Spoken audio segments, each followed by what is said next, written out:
Dr. Anant Sardeshmukh is asking that, do you think this is opportune time to invest in technology funds, including US technology fund?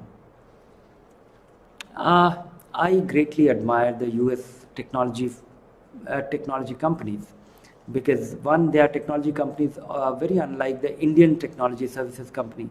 Indian technology services company are also very attractive, or they are good, or they have grown, they have demonstrated, they have proved their mettle. They have been able to create an industry which never existed before.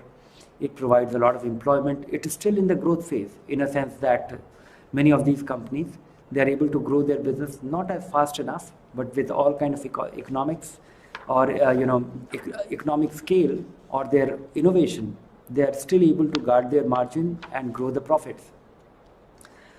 So US opportunity fund, US technology funds, I like them very much because most of them are innovative enough. They are global leaders, they are global businesses, and they are entirely driven by innovation. All these companies that we, big technology leaders that we see in many of the, or particularly NASDAQ 100, are the kind of companies which have created a market or created a product which did not exist before.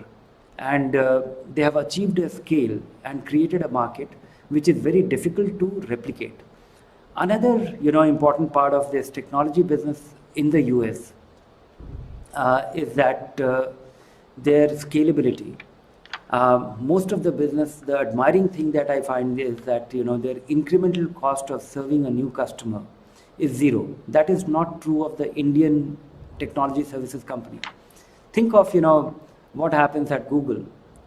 When they serve more customers, they don't spend more money. So if your cost remains constant, but your revenue has substantial upside potential and still has a lot of room to run. Look at the Zoom application which came by, with this in this lockdown, which suddenly got the crash course on technology usage, and we have suddenly become aware of the Zoom thing, and the Zoom video conferencing or the thing that has come about. Suddenly we find that here is a growth company which is of global appeal, and its cost of adding more customers does not add to a cost. All other businesses, when somebody produces a car, there is an input to it.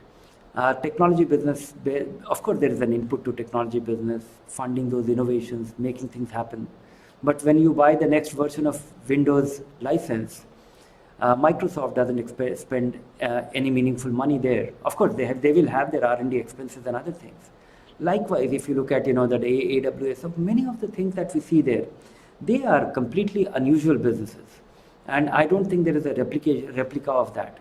That creates a huge opportunity, and I think they still have sizable upside, and this makes them very compelling. And the simplest way of owning them is NASDAQ 100 ETF. There are not too many technology funds available, actively managed technology fund, but that is good enough. 60-70% of the money in some of those index funds is allocated to those businesses itself. So yes, I think it is, and it is not about opportune time. I think it is a long-term play, and I think they still have a lot of steam left. It can carry on for next 5-10 years. It can remain a very attractive opportunity.